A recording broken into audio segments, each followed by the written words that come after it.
வணக்கம். GMK novels சேனலுக்கு வாசக நட்புகளை வரவேற்கிறேன். எல்லை மீறிய அன்பு. அத்தியாயம் 1. ஜெகதீஷ் பணி முடித்து இரவு இல்லம் வர அவனுக்காக அவனுடைய குடும்பமே காத்து கொண்டிருந்தது.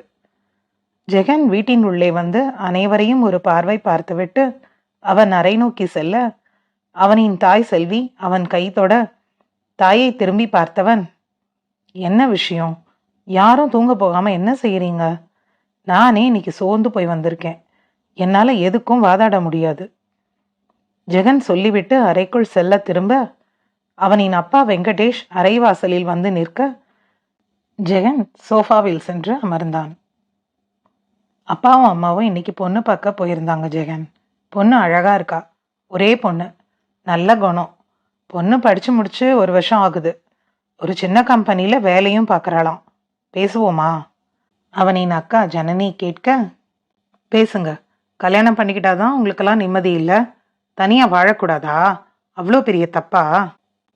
ஏன் ஜனனி அக்கா, உன் வீட்டுக்கு வந்தா நீயும் மாமாவும் ஒரு நேரம் சோறு போட மாட்டீங்களா? இல்லை என்னை பார்த்துக்க மாட்டீங்களா? நீங்களும் என்னை புரிஞ்சுக்க முயற்சி செய்யல தானே? ஜெகன் கேட்க ஜனனி முறைக்க எழுந்து அவன் அறைக்கு சென்று விட்டான். அவன் அறை செல்லவும் அனைவரும் ஒருவரை ஒருவர் பார்க்க, ஜனனியின் கணவர் சுதாகர், நான் பேசிட்டு வரேன். அதான் ஜெகன் பேச சொல்லிட்டான் இல்லையா? பேசுங்க மாமா, எல்லாம் நல்லதான் நடக்கும். சுதாகர் சொல்லிவிட்டு ஜெகன் அறைக்குள் வர ஜெகன் மாமனை முறைக்க, என்ன சொல்லி சமாதானம் பேச போறீங்க?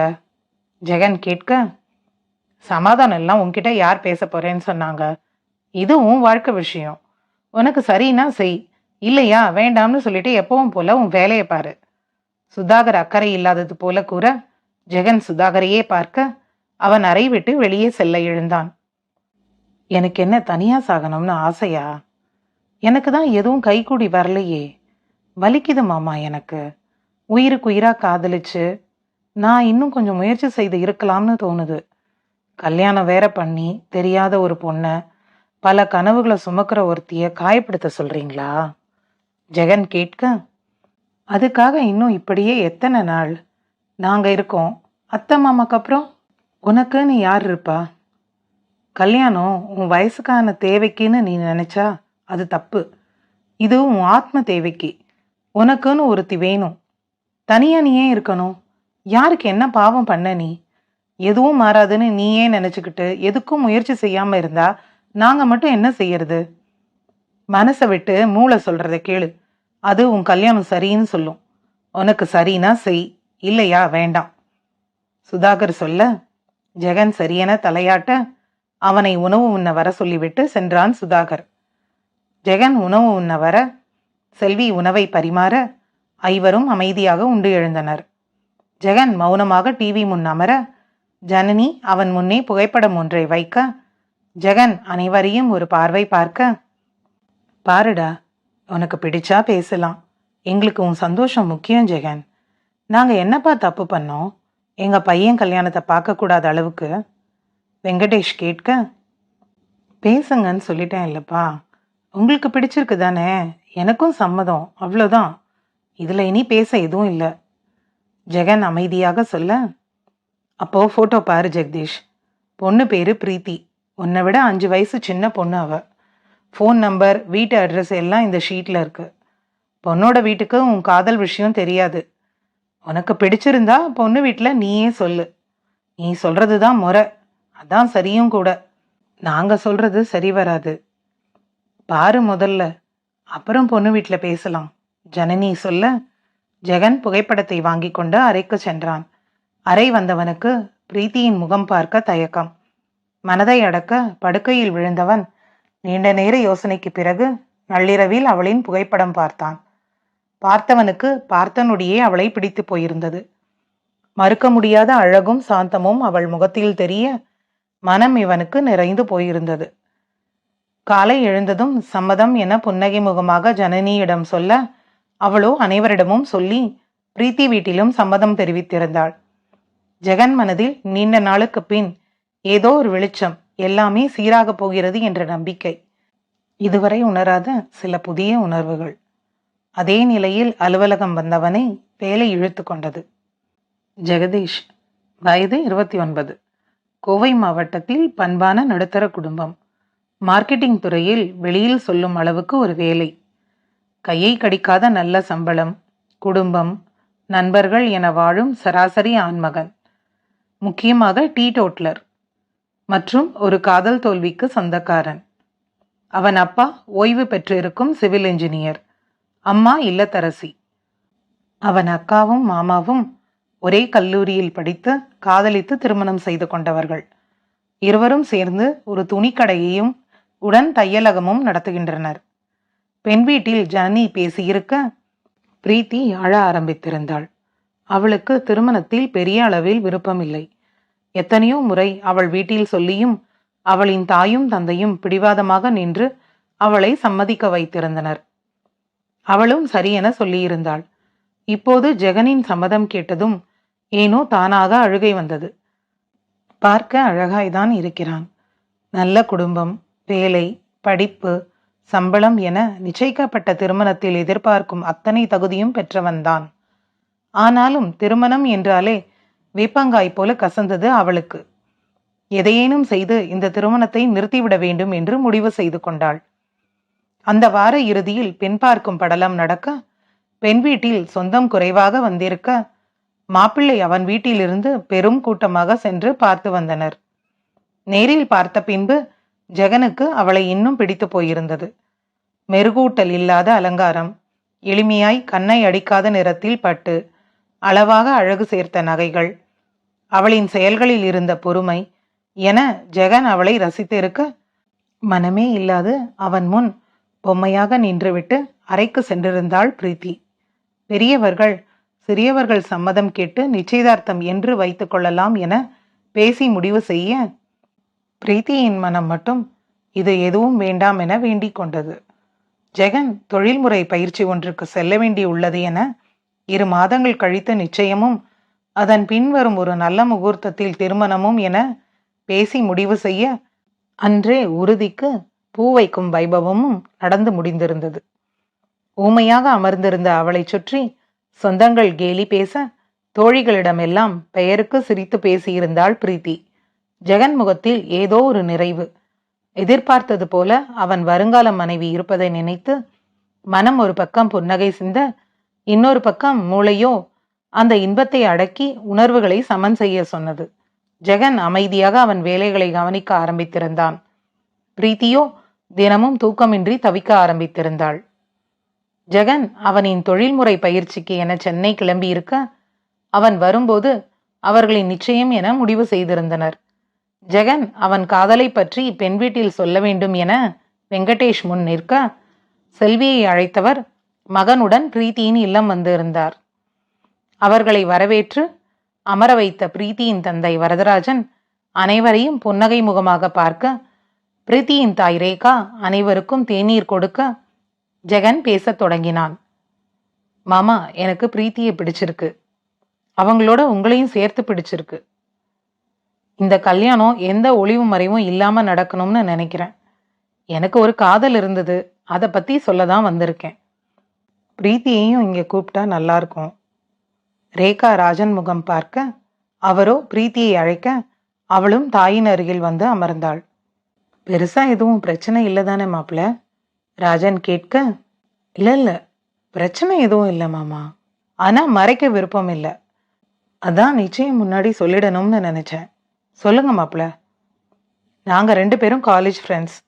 முதல்ல நட்பா பேசி அப்புறம் பிடிச்சு போய் காதலாகிடுச்சு. இது காதல் தான் எனக்கு உறுதியா தெரியவும் அந்த பொண்ணுகிட்ட சொல்றதுக்கு முன்னாடி அப்பா அம்மாவுக்கு சொல்லிட்டேன்.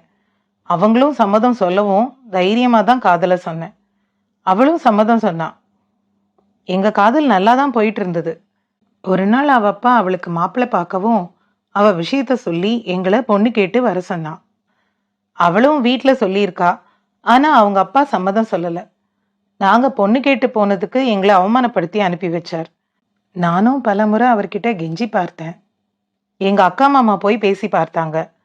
எதுக்கும் அவளோட அப்பா சம்மதம் சொல்லவே இல்லை. கடைசியா அவளே பிரேக்கப் பண்ணிடுன்னு சொல்லிட்டா. ரொம்ப கஷ்டமா இருந்தது. ஓடிப்போக அவளுக்கும் விருப்பம் இல்லை, எனக்கும் இல்லை. கடைசியா அவளுக்கு வேற ஒருத்தரோட கல்யாணமும் ஆகிடுச்சு. காரைக்குடி போயிட்டா. அதுக்கப்புறம் வாழ்க்கையே வெறுத்து போன உணர்வு. ரொம்ப நாள் வலிச்சுது. இப்போ நெஞ்சில ஒரு ஓரமா நினைவா மாறி போயிடுச்சு. நாளைக்கு யாராவது என்ன அவளோட பார்த்ததா சொல்லலாம். எதையும் மறைச்சு இந்த கல்யாணம் நடக்க வேண்டாம் மாமா. என்னால இன்னொரு இழப்ப தாங்க முடியாது. பிரீத்தியை பார்த்த அப்புறம் கொஞ்சம் நிம்மதியும் சந்தோஷமும் வந்திருக்கு. வாழ்க்கை நல்லா இருக்கும்னு நம்புறேன். அதான் உண்மையை சொல்ல வந்தேன். ஜெகன் ஒரே மூச்சில் சொல்லி முடித்திருக்க, ராஜன் பிரீத்தி முகம் பார்க்க அவளோ தலைகுனிந்து அமர்ந்திருந்தாள். கே நாவல்ஸ் சேனலுக்கு வாசக நட்புகளை வரவேற்கிறேன். எல்லை மீறிய அன்பு அத்தியாயம் 2. ஜெகதீஷ் சொன்னதை கேட்டு ராஜன் முகத்தில் புன்னகை, ரேகா மனதில் நிம்மதி. பிரீத்தி மட்டும் எதுவும் பேசாது தலைகுனிந்து அமர்ந்திருந்தாள். நீங்க எதையும் மறைக்காம சொன்னதுல எங்களுக்கு ரொம்ப ரொம்ப சந்தோஷம் மாப்ள. நீங்க கிடைக்க நாங்க புண்ணியம் பண்ணி இருக்கணும். ஒரு நல்லவருக்கு என் பொண்ணை கல்யாணம் பண்ணி வைக்க போறேன்னு நிம்மதியா இருக்கு. எந்த குழப்பமும் இல்லை. நீங்க நிம்மதியா ட்ரைனிங் போயிட்டு வாங்க. நாங்க எல்லாரும் நிச்சய வேலையை பார்க்குறோம். ராஜன் நிறைவுடன் சொல்ல, ரேகாவும் கணவனின் பதிலுக்கு புன்னகை செய்தார். ஆனால் ஜெகனின் கண்கள் பிரீத்தியை பார்த்து கொண்டிருந்தது. சூழ்நிலை உணர்ந்து ரேகா மகளின் தோளில் கை வைக்க, தலைகுனிந்து அமர்ந்திருந்தவள் தாயின் முகம் பார்க்க, உன் மனசுல எதுவும் இருந்தா சொல்லுமா. ரேகா கேட்கவும், உங்களுக்கு சரினா எனக்கு சம்மதம்மா. உங்க முடிவு எப்பவும் சரியாதான் இருக்கும். எனக்கு இதுல சொல்ல எதுவும் இல்லை. பிரீத்தியின் பதிலில் பெரியவர்கள் 4வரும் புன்னகை சிந்த, ஜெகன் மட்டும் அவள் பதிலில் இருந்த ஒதுக்கம் உணர்ந்திருந்தான். இல்லம் வந்தவனுக்கு பிரீத்தி பற்றிய நினைவுகள். இதுவரை அவள் என் கண் பார்த்தது இல்லை. அவளின் புன்னகையை என்னிடம் சிந்தியது இல்லை. இன்று கூறிய சம்மதம், அதில் உயிர் இல்லை. ஏன்? என் மீது விருப்பம் இல்லையா? பெற்றோருக்காக திருமணம் செய்து கொள்ள சம்மதம் கூறியிருக்கிறாளோ? இல்லை, காதல் ஏதாவது இருந்து அதை மறுத்து அவளின் பெற்றோர்கள் செய்து வைக்க நினைக்கும் கட்டாய திருமணமோ? ஜெகன் பெரும் யோசனையில் அன்று இரவு உணவு உண்ணக்கூட வரவில்லை. கேள்விகள் நெஞ்சை அரிக்க அசதியில் உறங்கி போனவன் காலை அலாரம் அடிக்க எழுந்து பயணத்திற்கு தயாராகி இருந்தான். அவனின் கேள்விகள் நெஞ்சில் ஒரு பக்கம் இருக்க, அதற்கு விடை தேட வேண்டிய அவசியமும் இருக்க, அதைவிட முக்கியமாக இப்போது அவனின் பயிற்சி வகுப்பிற்க மனதை அடக்கி வகுப்பில் மனதை செலுத்தினான். வகுப்பின் இடையில் வரும் ஓய்வில் அக்கா, மாமா, பெற்றோர் என பேச ஒரு நாள் வரதராஜனும் பேசினார். ஆனால் பிரீத்தி அழைக்கவே இல்லை. நாமே பேசுவோம் என அவன் அழைக்க, அவன் அழைப்பை வேண்டுமென்றே தவறவிட்டாள் பிரீத்தி.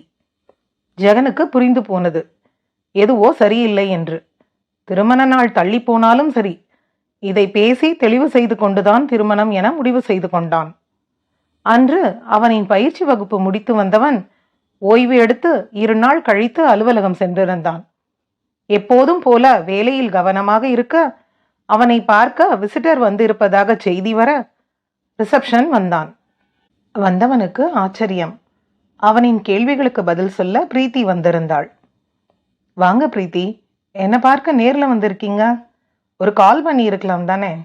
ஜெகன் கேட்க, அது உங்ககிட்ட பேசணும்னு தோணுச்சு, அதான் யோசிக்காம வந்துட்டேன். நீங்க ஃப்ரீயா இருக்கும்போது சொல்லுங்க, பேசலாம்.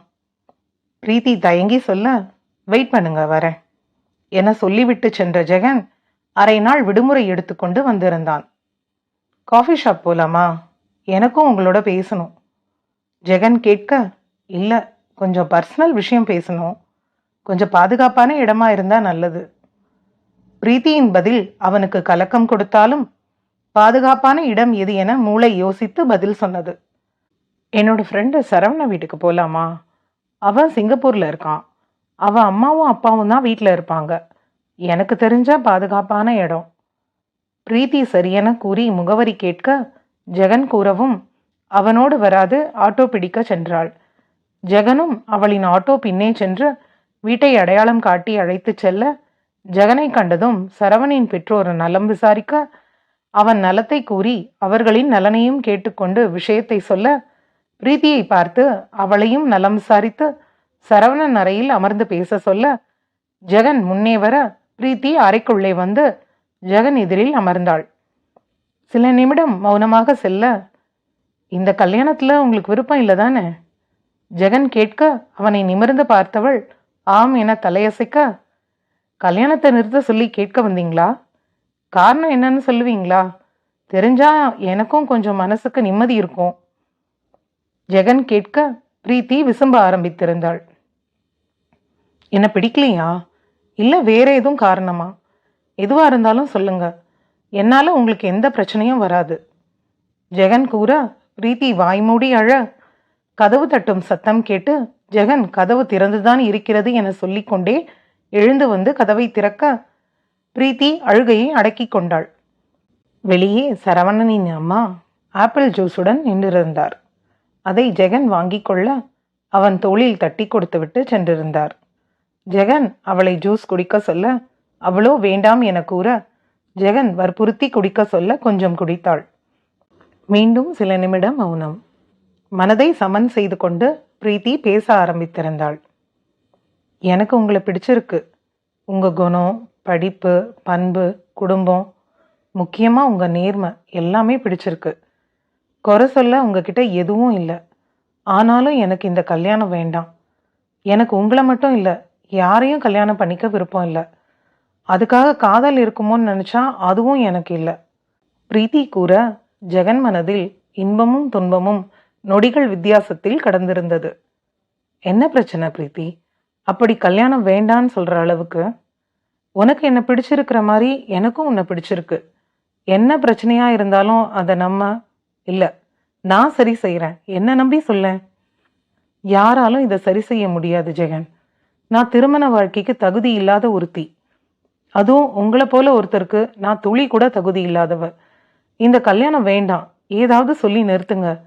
எனக்கு என்ன செய்யணும்னு தெரியல. கல்யாணம் வேண்டாம்னு நானும் வீட்டில் சொன்னேன். அவங்க ஏன் வேண்டாம்னு கேட்கும்போது காரணத்தை சொல்ல முடியாத கையறு நிலை. நீங்களாவது என்னை புரிஞ்சுக்க முயற்சி செய்யுங்க. இந்த கல்யாணத்தை நிறுத்துங்க. பிரீத்தி சொல்லிவிட்டு அழ, கல்யாணத்தை நிறுத்தணும் அவ்வளோதானே? நிறுத்துறேன். ஆனால் காரணத்தை சொல்லு பிரீத்தி. ஏன் என் கல்யாணம் நின்று போனதுன்னு எனக்கு மட்டுமாவது தெரியட்டும். சத்தியமா இது யாருக்கும் வெளியில போகாது. என் மன நிம்மதிக்கு உன் பதில் முக்கியம். உங்களுக்கு சொல்லிதான் ஆகணும் ஜெகன். காரணத்தை மறைக்க போறதும் இல்லை, அந்த எண்ணமும் இல்லை. ஆனா காரணம் தெரிஞ்சதும் என்னை தப்பா நினைக்காதீங்க. அது நான் நான் வேர்ஜன் இல்லை, கற்பு இழந்த ஒருத்தி, உங்களுக்கு தகுதி இல்லாத ஒருத்தி. இது என் அப்பா அம்மாவுக்கு தெரியாது, சொல்லவும் முடியாது.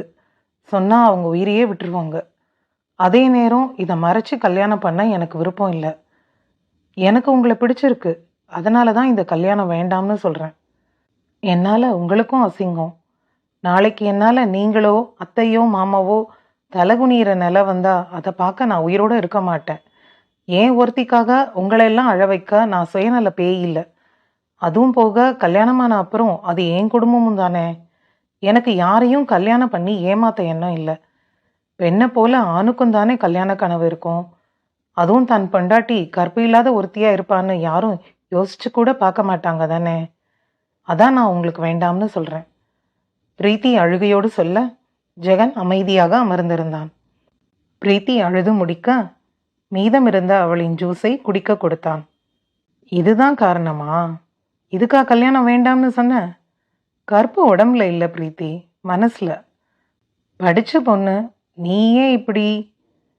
கற்பு இழந்த பெண்கள் எல்லாம் திருமணம் செய்ய தகுதி இல்லாதவங்களா? உன் விருப்பமே இல்லாம யாரோ உன்னை காயப்படுத்தினதுக்கு நீயே உன் வாழ்க்கையை அழிக்க நிக்கிற?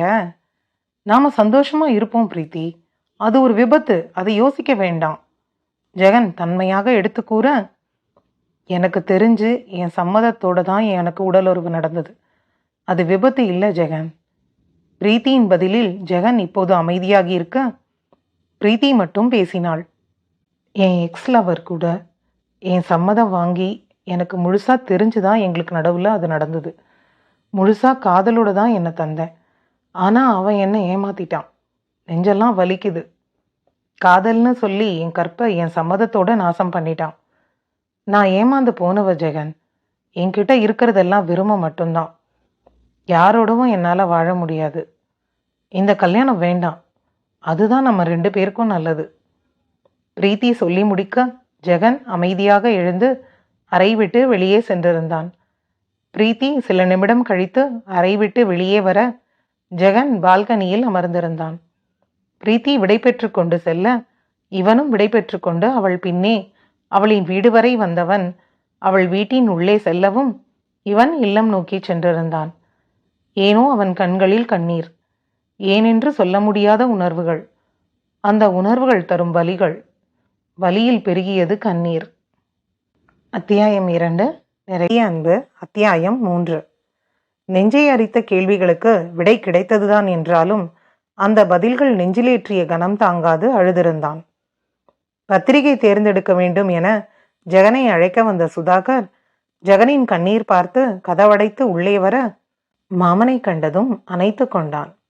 அவனை அணைத்து சமாதானம் கூறிய சுதாகர் விஷயத்தை கேட்க ஜெகன் எதுவும் இல்லை என்று கூற சுதாகர் முகத்தில் ஆச்சரியம். அப்போ ஏன் ஜெகன் இந்த அழுக? எதுக்கு? எதையும் மனசுல வச்சு மறைக்காத, சொல்லுடா. சுதாகர் பணிவாக கேட்க ஜெகன் ஒன்றும் இல்லை என மீண்டும் மறுக்க அவன் தோள்களை தட்டி கொடுத்துவிட்டு வெளியே சென்றிருந்தான். பிரீத்தி வீட்டில் வந்து அழுது ஓய்ந்திருந்தாள். அவளின் தவறும் அதில் விழைந்த சிக்கலும் அவளின் வாழ்வை அழித்துவிட்டது என்ற எண்ணம் வர தன்னைத்தானே பலமுறை நொந்து கொண்டாள். ஒரு பக்கம் ஜெகன் தனக்கு நன்மை செய்வதாக நினைத்து இதை வீட்டில் சொல்லிவிடக்கூடாது என்ற பயம். இன்னொரு பக்கம் இந்த திருமணம் நின்றால் அடுத்து என்ன நடக்கும் என்ற பயம். திருமணம் நின்றால் போதும், தன்னால் யாருக்கும் எதுவும் துன்பம் வேண்டாம், கண்காணாத ஏதேனும் ஒரு இடத்திற்கு சென்றுவிட வேண்டும் என எல்லாம் யோசித்து அழுது உறங்கி இருந்தாள். 2 நாள் கடந்திருக்க அன்று நிச்சய மோதிரம் எடுக்க முடிவு செய்திருந்தனர். ஜெகனுடன் ஜனனியும் சுதாகரும் வர பிரீத்தி தயாராக இருக்க இல்லம் வந்தவர்களை ராஜன் வரவேற்றார். ஜனனி பிரீத்திக்கு பூ வைத்துவிட காஃபி குடித்து நிச்சய மோதிரம் எடுக்க கடைக்கு கிளம்பியிருந்தனர். பிரீத்தியின் கண்கள் ஜெகன்முகம் பார்த்திருக்க அவனோ மிக இயல்பாக பேசி சிரித்துக்கொண்டே காரை செலுத்தும் மாமனின் பக்கம் கவனம் செலுத்தியிருந்தான். கடைக்கு வந்து இருவரும் மோதிரம் பார்க்க இருவருக்கும் ஒன்று போல இதயம் பதித்த மோதிரம் எடுத்து ஜெகன் பிரீத்தியிடம் காட்ட அவளோ அவனின் கண்களில் எதையோ தேடினாள். சிரிக்கும் அவன் கண்களில் இருந்து எதையும் படிக்க முடியாது அவள் மோதிரத்தை பார்க்க, இன்னும் 1 வாரத்துல நீ என் மனைவி. இந்த மோதிரங்கள் மாறும்போது நம்ம இதயமும் இடம் மாறி இருக்கோம். அதான் இதயம் போட்டு மோதிரம் எடுத்தேன். பிடிச்சிருக்கா? ஜெகன் புன்னகையுடன் கேட்க பிரீத்தி கண்கள் கலங்க சம்மதம் என தலையாட்ட ஜெகன் அவனின் கைக்குட்டை எடுத்து கொடுக்க அதை வாங்கி கண்களை துடைத்து கொண்டாள். ஜெகன் மோதிரத்தை அளவு பார்க்க சொல்ல அவளே அவளுக்கு போட்டு பார்த்து அளவு சரியென சொல்ல மோதிரத்தை வாங்கி கொண்டு இல்லம் வந்து சேர்ந்தனர். முதலில் மோதிரத்தை காட்டி ஜெகனின் மோதிரத்தை பிரீத்தி வீட்டில் கொடுத்துவிட்டு பிரீத்தியின் மோதிரத்தை அவர்கள் எடுத்துக்கொண்டு விடை பெற்று கொண்டனர். பிரீத்தி அன்று முழுவதும் ஜெகன் சொன்ன வார்த்தையின் இனிமையை உணர்ந்து மகிழ்ந்திருக்க சட்டென பழைய எண்ணங்கள் வர அழ ஆரம்பித்தாள். அதே நேரம் அவளின் அலைபேசி அடிக்க புது எண்ணை பார்த்து யார் என்ற கேள்வியோடு அழைப்பை எடுத்தாள். ஹலோ, நான் ஜெகதீஷ் பேசுகிறேன் பிரீத்தி, இதான் என் நம்பர். சொல்லுங்க ஜெகன். ஏன் அழுத பிரீத்தி? உனக்கு இன்னும் கல்யாணத்தில் விருப்பம் இல்லையா? ஜெகன், உங்களுக்கு புரியுதா? எனக்கு இருக்கிற குற்ற உணர்ச்சி என்னை கொல்லுது. இந்த குற்ற உணர்ச்சியோட எப்படி நான் கல்யாணம் பண்ணிக்கிட்டு வாழ முடியும்? எனக்கு உன் உணர்வுகள் எல்லாமே புரியுது பிரீத்தி. அதே நேரம் உன் நல்ல மனசும் புரியுது. நாளைக்கு உன் வாழ்க்கையில் வரப்போகிற எங்களை, எங்கள் மானத்தை, மரியாதையெல்லாம் யோசிக்கிற ஒரு பொண்ணை நான் இனி எங்கே தேடுவேன் சொல்லு? எதையும் சொல்லாமல் நீ மறைச்சு கூட இந்த கல்யாணத்தை செய்திருக்கலாம். நீயா சொல்லாமல் இது யாருக்கும் தெரிய போகிறதும் இல்லை. அப்படி இருக்க நீ சொல்ல காரணம் உன் உணர்வுகள் தான். புரியுது பிரீத்தி. கல்யாணத்தை நிறுத்த வேண்டிய அவசியம் இல்லை. எல்லாத்தையும் சரி செய்வோம். சந்தோஷமா இரு. நிம்மதியா கல்யாணத்துக்கு தயாராகு. ஜெகன் பொறுமையாய் சொல்லி முடிக்க, இல்லை ஜெகன், இந்த கல்யாணம் வேண்டாம். பிரீத்தி, என்ன சொல்லி கல்யாணத்தை மறுக்க சொல்ற? இத்தனை நாளும் கல்யாணம் வேண்டாம்னு சொன்னா உன்னை பார்த்த மன்ன நிறைவில் தான் சம்மதம் சொன்னேன். இப்போ வேண்டாம்னு சொன்னா காரணத்தை கேட்பாங்க. என்ன பொய் சொல்ற? அதுவும் போக இதை குறையா குற்றமா நீ தான் பார்க்குற. இது என்னை பொறுத்தவரை விபத்து தான். கல்யாணம் ஆனதுக்கு அப்புறம் உன் விஷயம் தெரிஞ்சிருந்தாதான் சிக்கல். இப்போ என்ன பிரச்சனை வந்தாலும் உன்னோட நான் இருக்கேன். வேண்டாம்னு யோசிக்கிறது உன் பெருந்தன்மை. உன்னை இழக்கக்கூடாதுன்னு சொல்றது என் மனசு. நான் தெளிவாதான் இந்த முடிவை எடுத்தேன். எனக்கு பெருந்தன்மை இல்லை ஜெகன், உங்களுக்கு தான் பெரிய மனசு. எந்த தகுதியும் இல்லாத எனக்கு இது ரொம்ப பெருசு. இன்னொரு முறை உங்க முடிவை யோசிங்க ப்ளீஸ். பிரீத்தியின் குரல் உடைய ஜெகன் கோபம் கொண்டிருந்தான். எதுக்கு இப்போ அழற? என்ன தகுதி இல்லை உனக்கு? இது ஒரு விபத்து, அவ்வளோதான். கல்யாணத்துக்கு அப்புறம் உனக்கு கையோ காலோ போனா இப்படிதான் விட்டு போங்கன்னு சொல்வியா? இல்லை என்னை விட்டு நீ தான் போவியா? குற்ற உணர்வு தப்பு பண்ணவங்களுக்கு தான் இருக்கணும். நீ எந்த தப்பும் பண்ணல. உண்மையான நேசம் தப்பில்லை பிரீத்தி. என்னால உன்னை புரிஞ்சுக்க முடியுது. ப்ளீஸ் பழச விடு. ஜெகன் கொஞ்சம் கோபமாக பேச பிரீத்தி சரியென கூறியிருந்தாள். பின்வந்த நாட்களில் எல்லாம் ஜெகன் அழைத்து சில பொது விஷயங்களை பேசினான். இருவரின் நிச்சயமும் இனிதே நடக்க இருவரும் மோதிரத்துடன் மனதையும் பரிமாறிக்கொண்டனர். அதன்பின் பிரீத்தியும் சகஜமாக பேச ஆரம்பித்திருந்தாள். இருவரின் இடையில் மெல்லிய நட்பு வந்திருக்க ஜெகன் பிரீத்தியை புரிந்து கொள்ள ஆரம்பித்திருந்தான். அவளின் வழிகள் புரிந்து கொண்டான். ஆனால் அவளுக்கு நடந்த எதை பற்றியும் அறிந்து கொள்ள முயற்சி செய்யவில்லை. அவளே சொல்லட்டும் என விட்டுவிட்டான். முன்பு போல் இல்லாது இப்போது ஜெகனை நம்ப ஆரம்பித்திருந்தாள் பிரீத்தி. அவனே வேலை என அழைக்காது விட்டாலும் இவள் அழைத்து பேசினாள். நட்பும் இருந்தது. இருவரின் இடையில் சிறு இடைவெளியும் இருந்தது. பேசிய விஷயங்கள் எல்லாம் கோவில், சினிமா, பாடல், புத்தகம், அரசியல், அவளின் தோழிகள், அவனின் தோழர்கள், குடும்பம் என சென்றது. மெல்ல முகூர்த்த நாளும் நெருங்க அதற்கான ஏற்பாடு நடக்க அடிக்கடி பேசிக்கொண்டனர். பிரீத்தி மற்றதை மறந்து திருமணத்தில் கவனம் செலுத்த ஆரம்பித்திருந்தாள். அவளின் இந்த முன்னேற்றம் அவனுக்கும் மகிழ்வை தந்திருந்தது. முகூர்த்தப்பட்டு எடுக்கச் சென்றபோது உரிமையுடன் அவன் அருகில் சாப்பிட அமர்ந்தது கண்டு அனைவரும் சிரிக்க பிரீத்தி முகத்தில் முதல் முறை வெட்கத்தின் சிவப்புடன் அவளின் புன்னகை அந்த நாளை மறக்க முடியாத நாளாக ஜெகனுக்கு மாற்றியிருந்தது. அன்று இல்லம் வந்து அவளின் புகைப்படங்களை எல்லாம் ஜெகன் அவளுக்கு அனுப்பி வைக்க அதை கண்டு பிரீத்தி இன்னும் கன்னம் சிவந்திருந்தாள். அத்தோடு அவனின் புகைப்படமும் கேட்க ஜெகன் அவனின் புகைப்படங்களை அனுப்பி வைத்தான். ஜெகன் கண்ணடிக்கும் பொம்மை போட்டு என்னை பிடிச்சிருக்கா என செய்தி அனுப்ப சில நொடியில் பிடிச்சிருக்கு என பதில் வர ஜெகன் முகத்தில் இப்போது வெட்கம். தனக்கானவள் தன்னை பிடித்திருக்கிறது என சொன்ன மகிழ்வு அவனை வானில் பறக்க வைத்திருந்தது. எதிர்பார்த்த திருமண நாளும் வர முகம் நிறைய புன்னகையோடு மனம் நிறைய காதலோடு நல்வாழ்வை கடவுளிடம் வேண்டி பெற்றோரை பெரியோரை வணங்கி ஆசி பெற்று உறவுகள் நண்பர்கள் வாழ்த்து சொல்ல பிரீத்தியின் கழுத்தில் பொன்தாலி சேர்த்து தன் சரிபாதி ஆக்கி கொண்டான் ஜெகதீஷ். பிரீத்தி உணர்ச்சி பெருக்கில் கண்கலங்க அவளின் கண்ணீர் துடைத்து விட்டான். அவளின் கைப்பிடித்து இறுக்கம் கொடுத்து நான் இருக்கிறேன் என கண்ணில் செய்தி சொன்னான். அவளின் பொன்தாலியில் பொட்டு வைத்து அக்னி வலம் வந்து பெரியோர் காலில் விழுந்து வணங்கி ஆசி பெற்று அவளின் கால்விரலில் மெட்டி அணிவித்து பாலும் பழமும் பகிர்ந்து உண்டு என கல்யாண சடங்குகள் இனிதே நடக்க அதை தொடர்ந்து வரவேற்பும் இனிதாக நடந்தது. அவனோடு ஒன்றி இயல்பாக புகைப்படம் எடுத்துக்கொண்டாள் பிரீத்தி. பின் ஜெகன் இல்லம் வந்தவள் சொந்தங்களை வணங்கி விளக்கேற்றி பூஜை செய்து பால் பழம் உண்டு கொஞ்சம் ஓய்வு எடுக்க பின் பெண் வீட்டிலிருந்து வந்து மறுவீடு அழைத்து சென்றனர். ஜெகன் முன்பே அன்று எந்த சடங்கும் வேண்டாம் என கூறியிருந்ததால் முதலிரவு ஏற்பாடுகள் அன்று நடக்கவில்லை. பிரீத்தி அவள் அறையில் தூங்கியிருக்க ஜெகன் அவனுக்கு என ஒதுக்கியிருந்த அறையில் உறங்கியிருந்தான். அடுத்த நாள் காலை ஜெகன் முதலில் எழுந்திருக்க மாமனார் மாமியாருடனும் சொந்தங்களுடனும் பொது விஷயங்கள் பேசிக்கொண்டிருந்தான். கழுத்தில் எதுவோ அழுத்த அதை சரி செய்ய முயற்சி செய்து குத்தும் தாலியை தொட்டு முகமெல்லாம் புன்னகை பூக்க எழுந்து அமர்ந்தாள் பிரீத்தி. வெளியே பேச்சு சத்தம் கேட்டு ஜெகன் முழித்து விட்டதை அறிந்தவள் மணி பார்க்க மணி 7 என்று கடிகாரம் காட்டியது. அடித்து பிடித்து குளித்து முடித்து வந்தவள் அனைவரையும் பார்த்து புன்னகை சிந்த ஜெகன் மட்டும் அவளை பார்த்து விட்டு மணியை பார்க்க பிரீத்தி அசட்டு சிரிப்பு சிரித்து சாரி சொல்ல உட்காருங்க மேடம், காஃபி போட்டு தரேன். ஜெகன் புன்னகையோடு சொல்ல அதான் சாரி சொல்லிட்டேன் இல்லை ஜெகன், ப்ளீஸ். பிரீத்தி அழகாய் முகம் சுருக்கி சொல்ல சும்மா விளையாட்டுக்கு சொன்னேன் பிரீத்தி, நீ உன் இஷ்டம் போல தூங்கலாம். நான் மதியம் வீட்டுக்கு தான் வருவேன் சாப்பிட. அம்மா காலையில செய்வாங்க, நீ மதியம் செய். ராத்திரி வந்து நான் சமைக்கிறேன். டீலா?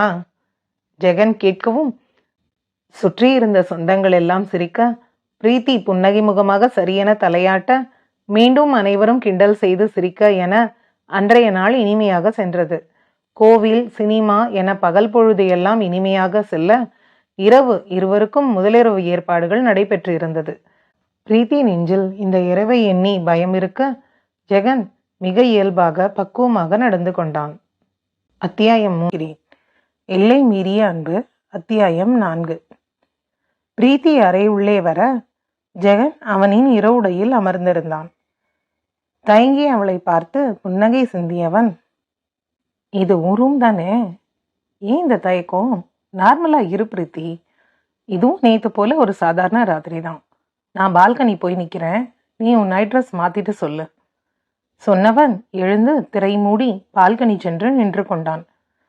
சில நிமிடம் நின்றிருந்தவள் பின் உடை மாற்றியிருந்தாள்.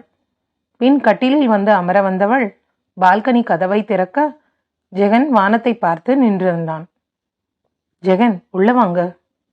அவள் அழைக்க உள்ளே வந்தவன் பால் வேண்டுமா என கேட்க அவளோ வேண்டாம் என கூற அவனே குடித்துவிட்டு கட்டிலில் படுத்துக்கொண்டான். அவன் அலைபேசியில் எதையோ பார்த்து கொண்டிருக்க அவளோ அப்படியே நின்றிருந்தாள். பிரீத்தி, வந்து தூங்கு, இல்லை தூங்குற வர ஏதாவது படி, இல்லை ஏதாவது பாட்டு கேளு. ஏன் நின்றுட்டு இருக்க? அது சாரிங்க, ஏன் என்னால. பிரீத்தி அழ ஜெகன் அலைபேசியை வைத்துவிட்டு அவள் கைப்பிடிக்க அவளோ இன்னும் உடைந்து அழ ஆரம்பித்திருந்தாள். எதுக்கு பிரீத்தி சாரி எல்லாம் சொல்ற? இங்க பாரு, நீ இப்படி அழ இதுல ஒன்றும் இல்லைம்மா. எனக்கு தெரியும் உன் உணர்வும் மனசும். கஷ்டம்தான், கொஞ்ச காலம் ஆகும்தான். வெறும் உடம்பு சேர்ந்தாதான் தாம்பத்தியமா? மனசும் சேரணும்.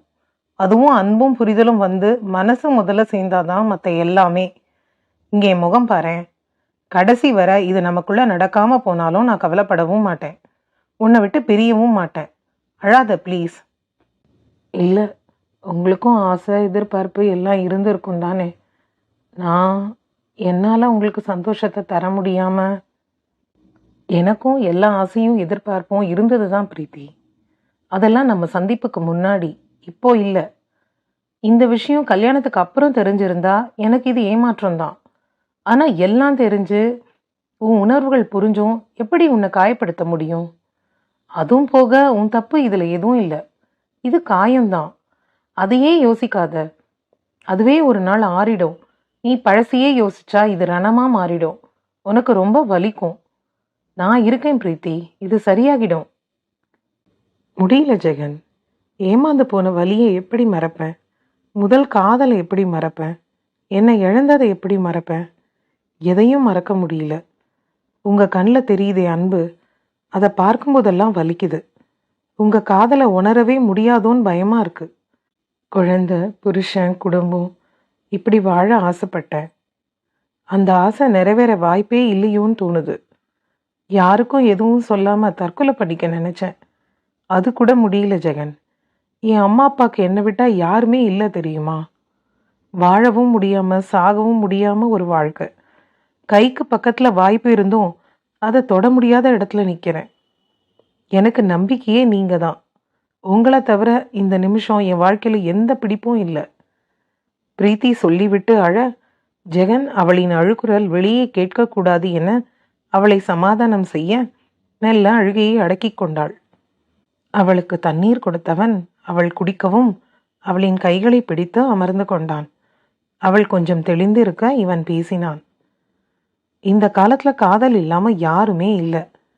இனக்கவர்ச்சி இல்லாத ஆணும் பெண்ணும் இல்லவே இல்லை. அன்பு பிளஸ் காமம் சேரும் இடம்தான் காதல். காதல்ல காமம் தப்பும் இல்லை. எல்லாருக்கும் காதல் வரும். அதில் உள்ள அன்பும் காமமும் சேர்ந்தே வரும். அதான் இயல்பு, அதான் இயற்கை. ஆனால் எல்லா உணர்வுக்கும் ஒரு எல்லை இருக்கு. அந்த எல்லையை மீறும்போது தான் இதெல்லாம் பிரச்சனையாகுது. அதுவும் காதலில் இருக்க வேண்டிய அன்பே இல்லாமல் காமம் மட்டும் இருந்து அதை காதலா தப்பா உணர்ந்து செய்கிற தப்ப என்ன செய்ய முடியும் சொல்லு? பிழைய திருத்த வழி இருக்கு, தப்பும் தவறும் திருத்த வழி இல்லை. உனக்கு தெரிஞ்சுதானே நடந்தது. நீ ஏன் சம்மதம் சொன்ன? எனக்கு உன் பிரச்சனை என்னன்னு தெரியாது. இப்போ கேட்க தோணுது. என்னால் முடிஞ்ச உதவியை செய்கிறேன். என்னை நம்பி அழாம விஷயத்த சொல்லு பிரீத்தி. ஜெகன் பொறுமையாக எடுத்து சொல்லி கேள்வி கேட்க, உங்களுக்கு எல்லாமே சொல்றேன் ஜெகன். இனியும் இதை சொல்லாம இருக்கக்கூடாது. நீங்களே கேட்டு எனக்கு இதிலிருந்து வெளியே வர வழி சொல்லுங்க. சொன்னவள் மேலே சொல்ல ஆரம்பித்தாள். எனக்கும் இளங்கோவுக்கும் ஸ்கூல் படிக்கும்போதே அறிமுகம் உண்டு. ஆனால் நான் அவனோட பேசினது இல்லை. ஸ்கூலில் அவன் வேற கிளாஸ், நான் வேற. எங்களுக்கு பொதுவாக இருந்தது காமர்ஸ் பாடம் மட்டும்தான். அந்த வகுப்பில் தான் அவனை நான் பார்த்தும் இருக்கேன். இப்படி ஸ்கூல் முடிய நான் பிகாம் எடுத்து காலேஜ் சேர்ந்தேன். என் காலேஜில் என் வகுப்பில் அவனும் சேர்ந்திருந்தான். எதிர்பாராத விதமாக தான் எங்கள் அறிமுகம் நடந்தது. தெரிஞ்ச ஒரே ஆள் அவன்தான். அப்போது ஆரம்பித்த நட்பு கொஞ்சம் கொஞ்சமாக காதலாக மாறுச்சு. முதல் வருஷத்தோட கடைசி நாளில் சொன்னான் அவன் காதலை. 1 மாதத்துக்கு அப்புறம் நானும் அவனுக்கு சரின்னு சொன்னேன். என் மேலே அவனுக்கு அவ்வளோ அன்பு ஜெகன். என் அப்பாவும் சரி அம்மாவும் சரி வீட்டில் இருக்க மாட்டாங்க. வேலை தான் அவங்களுக்கு முக்கியம். எல்லார் முன்னாடியும் பணத்தை காட்டி அவங்க அந்தஸ்தை பேசணும். சொந்த பொண்ணை கூட கவனிக்க மறந்துடுவாங்க. ஸ்கூல் இருந்தப்போ எல்லாம் ஹாஸ்டல் தான் எனக்கு. அங்கே ஹாஸ்டலில் கூட என்னோட பேச ஆள் இருப்பாங்க. இங்கே யாரும் இல்லாத வெறுமை தான் எப்போவும். காலேஜ் சேரவும் வீட்டில் தனியாகவே இருப்பேன். அப்போ எல்லாம் இளங்கோ தான் கூட பேசிகிட்டு இருப்பான். அவன் எனக்கு எல்லாத்தையும் பார்த்து பார்த்து செய்யும்போது எல்லாம் இளங்கோ எனக்கு எல்லாமா தெரிஞ்சான். 2வது வருஷம் பாதியிலிருந்து என்னோட அதிகமாக பேசினான். 2 பேருக்கும் படிப்பு போக எப்பவும் ஃபோன் தான். அம்மாவும் அப்பாவும் வர்ற வரைக்கும் பேசுவான். அவங்க வர்ற வரைக்கும் துணையாக இருந்தான். கொஞ்சம் கொஞ்சமாக என்கிட்ட செக்ஸ் பற்றி பேச ஆரம்பித்தான். அவன் பார்வையில் மாற்றம். கேன்டீன் போகும்போது எல்லாம் அவன் கை வரம்பு மீறும். ஒரு நாள் கோவத்தில் திட்டவும் நேரடியாக என்கிட்ட செக்ஸ் பண்ணணும்னு கேட்டான். எனக்கு அவன் கேட்டதில் ரொம்ப கோவம். சண்டை போட்டு பேசாதுன்னு சொல்லிட்டு வந்துட்டேன். பிரிஞ்சு போயிட்டான். ஒரே கிளாஸ், ஆனால் பேசிக்க மாட்டோம். நான் இல்லாமல் அவனுக்கு எப்படியோ தெரியல, அவன் இல்லாமல் எனக்கு பைத்தியமே பிடிச்ச மாதிரி இருந்தது. அவ்வளோ நேசம். அவன் இல்லாமல் என்னோட நாளை கடத்தவே முடியல. நான் கிடைக்காத அன்பை அவன்கிட்ட தேடினேன். அவன் என்கிட்ட அதை தான் தேடியிருக்கான். பிரீத்தி அழ ஜெகன் அவள் கைகளை பிடிக்க கண் துடைத்து மீண்டும் கூற ஆரம்பித்தாள். 2 மாதம் போகவும் நானே அவன்கிட்ட போய் நின்னேன். அவன் என்னை மதிக்கவே இல்லை. நான் பேச சொல்லி கெஞ்சவும், என் மேலே அவ்வளோதான் நம்பிக்கை இல்லை உனக்கு? நீ தானே என் லவ்வர், நீ தான் என் பொண்டாட்டி, உன்கிட்ட தாண்டி கேட்க முடியும். ரோட்டில் போகிறவளை கூப்பிட்டா கேட்க முடியும். அவ்வளோ லவ்டி எனக்கு. உன்னை தவிர வேற எவகிட்டையும் நான் போய் படுக்க மாட்டேன், படுக்கவும் முடியாது. நாளைக்கு என்ன தானே பிரீத்தி கல்யாணம் பண்ணிக்க போற? அப்போ நமக்குள்ளே இது நடக்கும் தானே? இல்லை உன் காதல் டைம் பாஸா? சொல்லிடுடி, என்னால் தாங்க முடியாது, செத்து போயிடுவேன். இப்படி பல வசனம் பேசினான். எனக்கு அழுக தாங்கலை. சாரி சொல்லி அழவும் அவனும் பேச ஆரம்பித்தான். அதே பழைய அன்பும் எனக்கு கிடைச்சது. ஆனால் மறுபடியும் அவன் எண்ணம் எல்லாம் அதில் தான் இருந்தது. இந்த முறை அவன் நெருக்கம் எனக்கே பயத்தை தான் கொடுத்துச்சு. ஆனாலும் இளங்கோ என்ன வார்த்தையில் சரி பண்ணான். அவன் முகம் சுருங்கினா எனக்கு வலிக்கும். எங்கே இந்த அன்பு போயிடுமோன்னு பயம். அந்த முறை அவன் கேட்கவும் சம்மதம் சொல்லிட்டேன். அவன் கண்ணில் அவ்வளோ சந்தோஷம். அவன் ஃப்ரெண்டு இருக்கிற ரூம் கூப்பிட்டு போய் என் சம்மதம் வாங்கி எங்களுக்கு நடுவில் அது நடந்தது. பயம், அம்மாவையும் அப்பாவையும் ஏமாத்துற குற்ற உணர்ச்சி, இளங்கோ மேலே இருந்த கண்மூடித்தனமான நம்பிக்கை, கூச்சம், இப்படி பல உணர்வு. அதோட வலி. அவன் கூட நடந்த அந்த கூடல்ல இருந்ததெல்லாம் வலிதான். வலிக்குதுன்னு சொல்லியும் கேட்காம கிட்டத்தட்ட என்னை ரேப் பண்ணான்னு தான் சொல்லணும். எல்லாம் முடிஞ்சு அவன் முகத்தில் அவ்வளோ சந்தோஷம். என்ன ஏதேதோ சொல்லி வர்ணிச்சான். ஆனால் எனக்கு தெரிஞ்சதெல்லாம் வலி மட்டும்தான். ஒரு முறை நடந்ததை அடுத்த வாரமும் கேட்டான். போனோம் செய்தோம். எனக்கு அதே வலி. அவனுக்கு சந்தோஷம். நடுவில் பரீட்சை, படிப்பு, லீவ். 3வது வருஷம் வந்தோம். மறுபடியும் கூப்பிட்டான். வலிக்குது வேண்டாம்னு சொன்னேன். அந்த மறுப்பெல்லாம் அவனுக்கு பிடிக்கல. பேசாமல் இருந்தான். மறுபடியும் நம்ம காதல் உண்மைதானேன்னு அவன் கேட்கவும் சரின்னு சொல்லிட்டேன். அன்னைக்கு தான் கடைசி. அதுக்கப்புறம் கடைசி வருஷம் படிப்பு முக்கியம்னு சொல்லி விலகி இருந்தோம். ஃபோன் கால் குறைய ஆரம்பிச்சுது. மெசேஜ் மட்டும் பண்ணோம். அதுவும் குறைய கிளாஸில் பார்த்து பேசினதோட சரி. கடைசி வருஷம் பரீட்சை முடிஞ்சுது. அவன் பேச்சும் முடிஞ்சது. நான் கூப்பிட்டா முதல்ல கால் எடுக்காமல் இருந்தவன் அதுக்கப்புறம் எடுத்தா அப்போ எல்லாம் திட்டினான். அவன் ஃபெயில் ஆனது, படிப்பு போனது உன்னால தானே திட்டினான். நான் ஆறுதலாக பேச அவன் என்ன அசிங்கமாக பேசினான். கோபமாக இருக்கான்னு சொல்லி நானும் கொஞ்ச நாள் விட்டு பேசினேன். என்ன தருத்தனம்னு சொல்லி திட்டி இனி பேசாதன்னு சொல்லி ஃபோன் வச்சுட்டான்.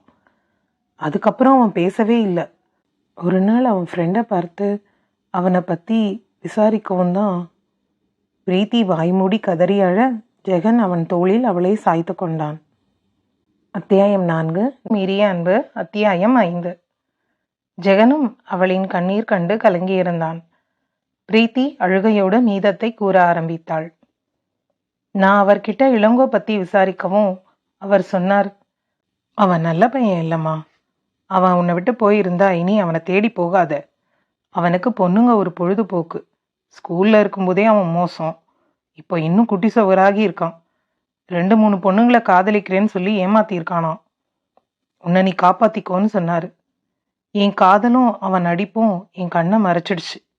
என் இயலாமைய, என் அன்புக்கான ஏக்கத்தை அவனுக்கு சாதகமா பயன்படுத்தி நாய்க்கு பிஸ்கட் காட்டி வேலை வாங்குற மாதிரி எனக்கு அன்பை காட்டி என்ன ஏன் சம்மதத்தோட.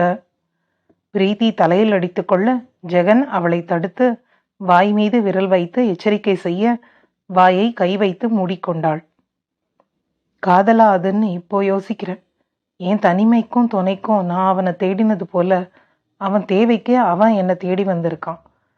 ஆனா நான் என்னை முழுசா தந்தது அவன் அன்புக்கும் காதலுக்கும் தான். என் வலியெல்லாம் அவன் சந்தோஷமான முகம் பார்த்து போயிடும். என்னை நம்ப வச்சு கழுத்தறுத்துட்டான். அதுக்கப்புறம் நீ அவனை பார்க்கவே இல்லையா? ஜெகன் கேட்க, பார்த்தேன், வேற ஒரு பொண்ணோட. அவளை எச்சரிக்கையும் செய்தேன். அந்த பொண்ணு பிரிஞ்சு போகவும் அவன் நான் தான் தெரிஞ்சு என்னை தேடி பார்க்க வந்தான்.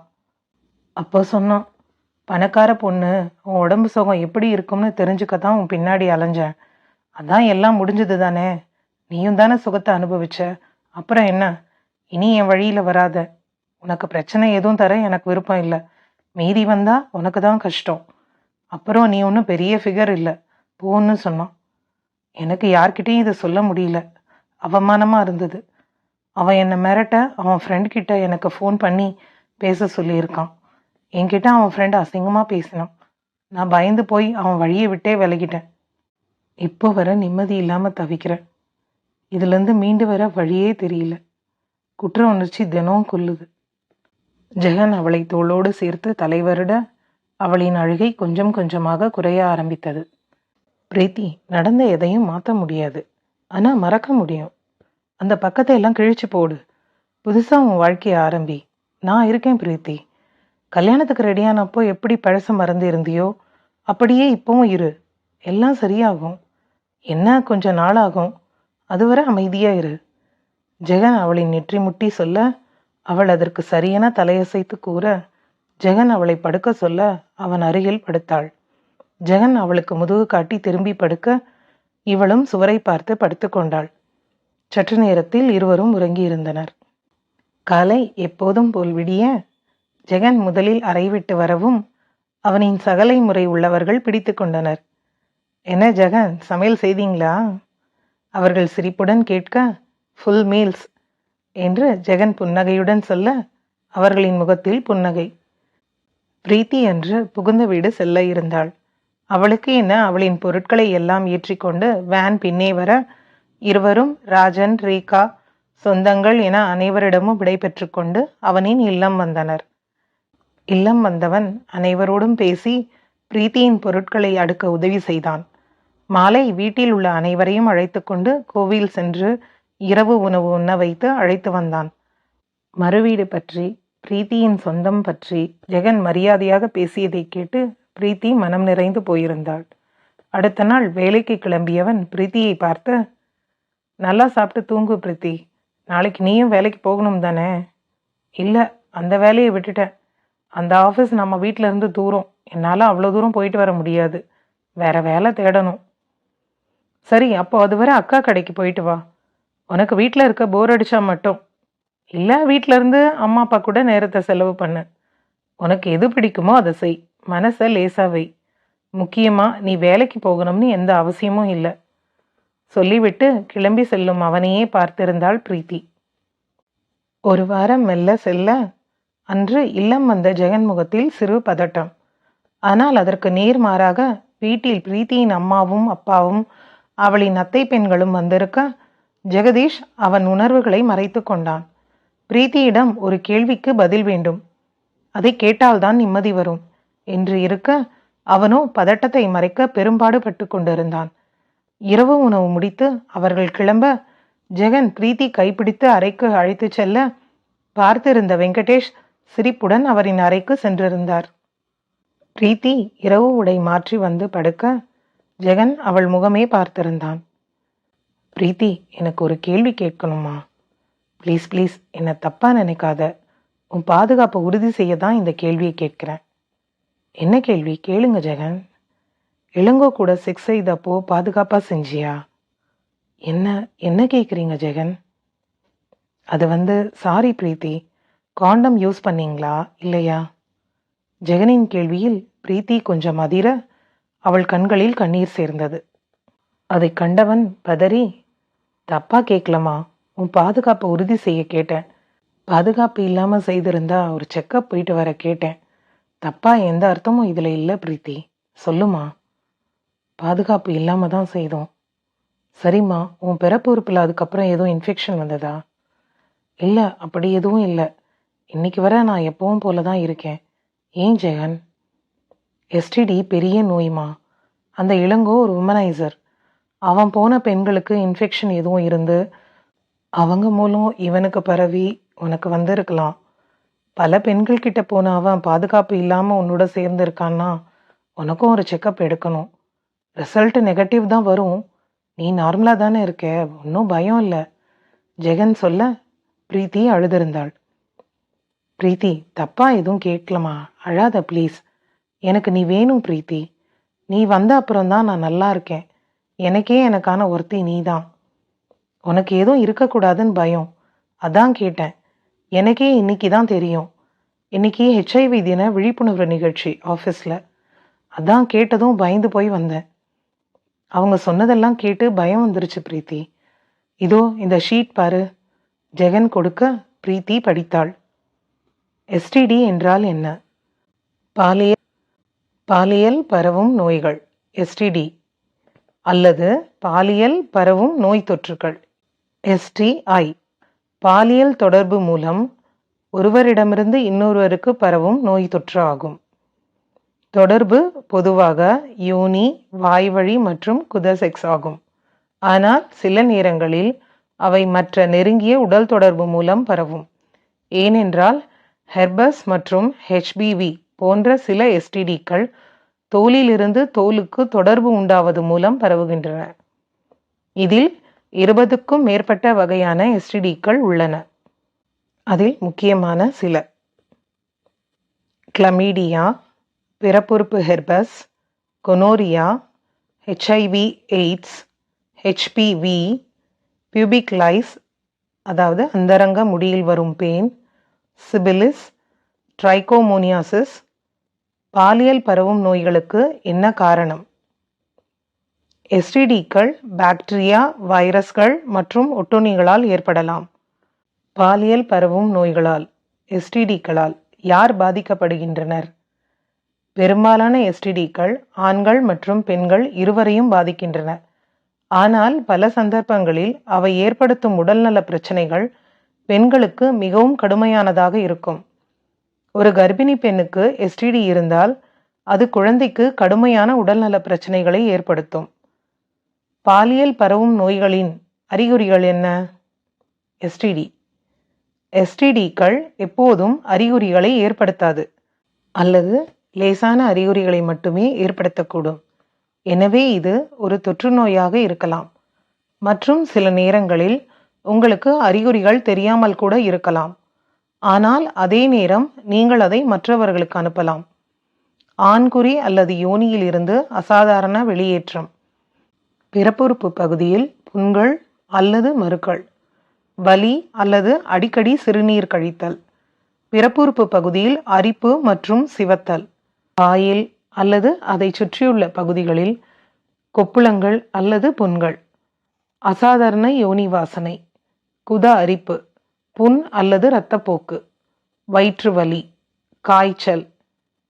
பாலியல் பரவும் நோய்களுக்கான சிகிச்சைகள் என்ன? நுண்ணுயிர் எதிர்ப்பிகள், பாக்டீரியா அல்லது ஒட்டுண்ணிகளால் ஏற்படும் STDக்களுக்கு சிகிச்சை அளிக்க முடியும். வைரஸ்களால் ஏற்படும் STDக்களுக்கு எந்த சிகிச்சையும் இல்லை.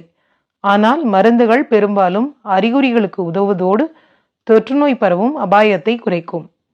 லேட்டக்ஸ் ஆணுறைகளின் சரியான பயன்பாடு எஸ்டிடிக்களை பெரிதும் குறைக்கிறது. ஆனால் எஸ்டிடிக்களை பிடிக்கும் அல்லது பரவும் அபாயத்தை முற்றிலும் தடுக்காது. தொற்றுநோயை தவிர்ப்பதற்கான மிகவும் நம்பகமான வழி குதா, யோனி அல்லது வாய்வழி உடல் உறவுகளை செய்யாமல் இருப்பதுதான். ஹெச்பிவி மற்றும் ஹெப்படைட்டிஸ் பியை மட்டும் தடுக்க தடுப்பூசிகள் உள்ளன.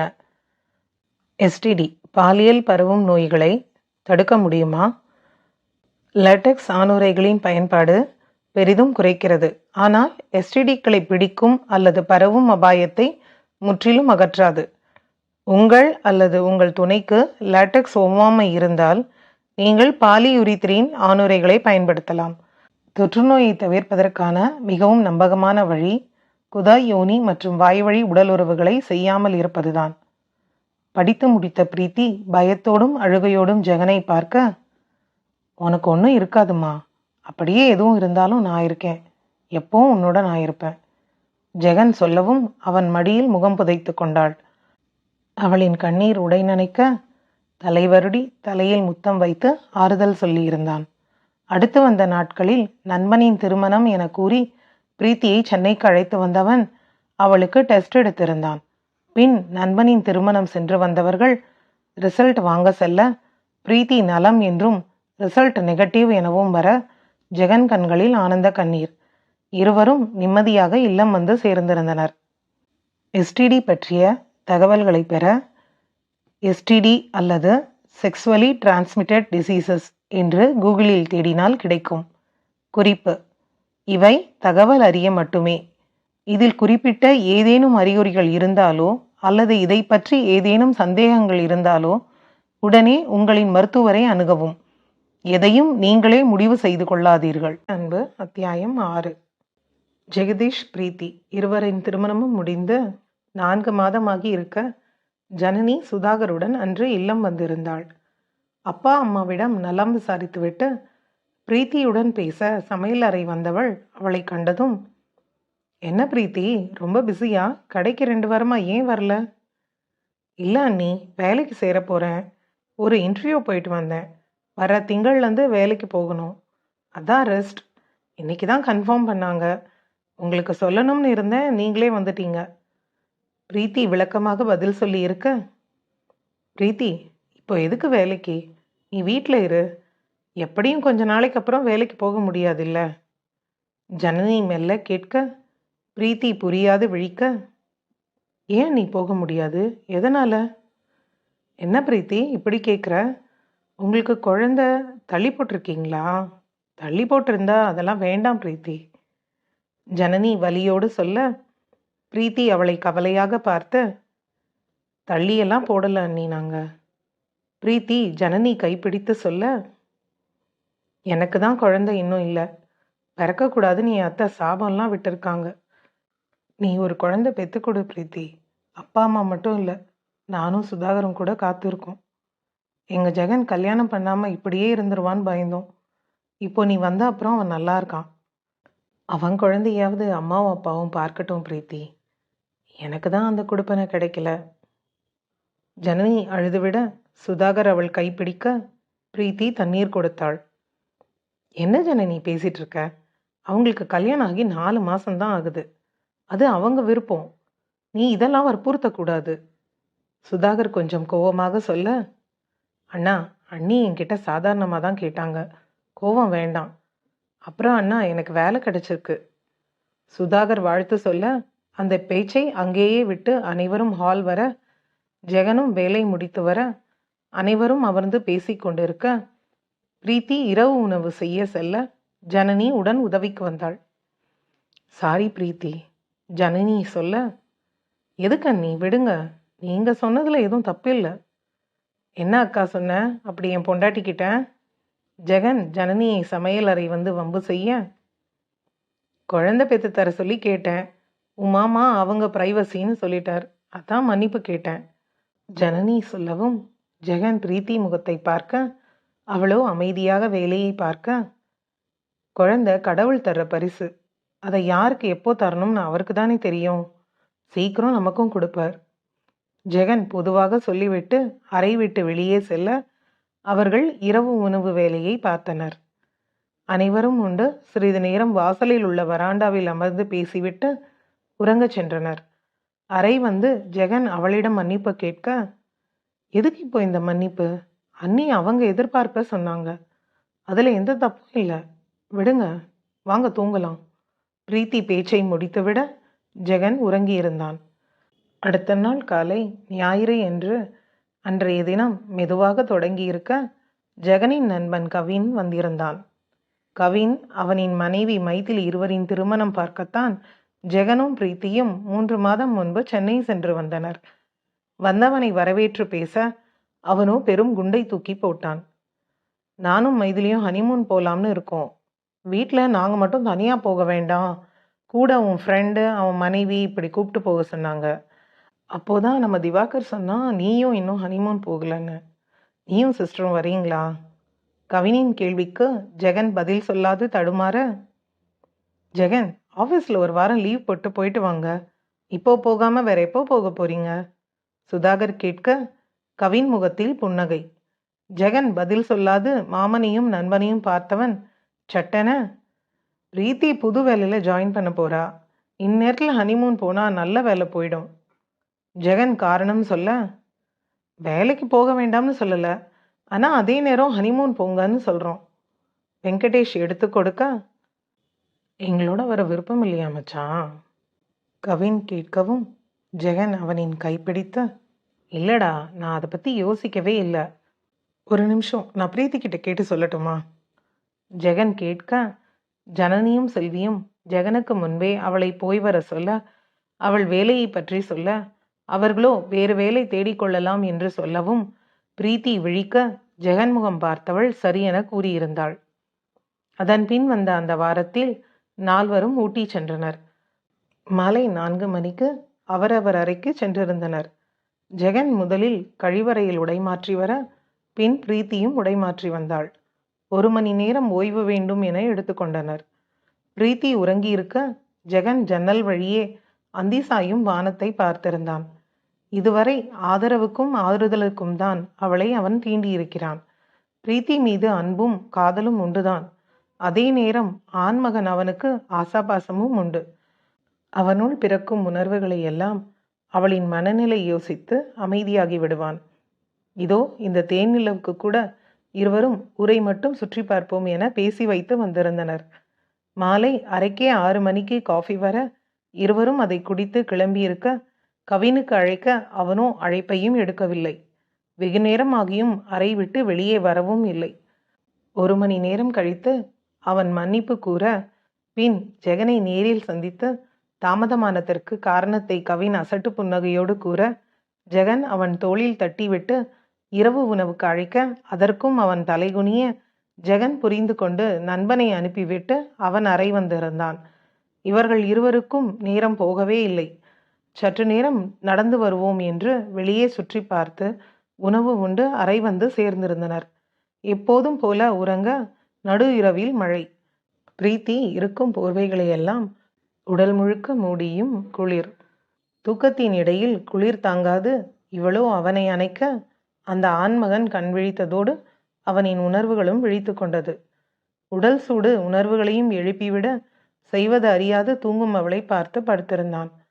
பிரீத்தி இன்னும் நெருங்க மெல்ல அவளை விட்டு எழுந்தவன் தலைமை ஒன்றை அவளுக்கு கொடுத்து விட்டு அருகில் இருந்த சோஃபாவில் வந்து அமர்ந்து கொண்டான்.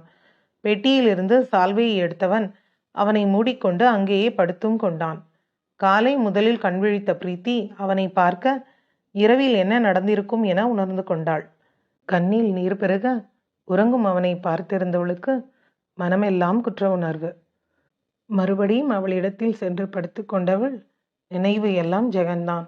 அவனை ஏன் நெருங்க விட முடியவில்லை என யோசித்தவளுக்கு அதன் விடை தெரிய ஆரம்பித்தது. திடீரென ஜெகன் பிரீத்தியை சத்தமாக அழைக்க பிரீத்தி சிந்தனை தெளிந்து பார்க்க, என்ன முழிச்சுக்கிட்டே தூங்குறியா? எவ்வளோ நேரமா கூப்பிட்டு இருக்கேன் தெரியுமா பிரீத்தி? அப்படி என்ன சுத்தி உள்ளதெல்லாம் மறந்து அப்படி ஒரு சிந்தனை?